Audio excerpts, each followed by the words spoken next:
Sa panahon ngayon, dapat lahat tayo may CCTV. Ang dami nang nangyayari hindi maganda. Dapat maging safe yung pamilya natin. Kaya kami, nagkabit na din kami ng CCTV. Meron kami nito.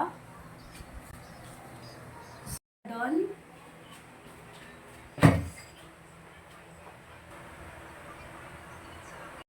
At meron din sa kwarto namin.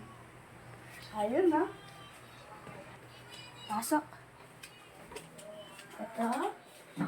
Maliit. Saka ito.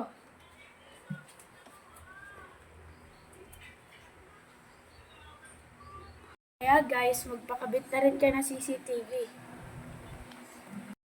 Linaw talaga ng CCTV namin, oh. Wow, ang linaw.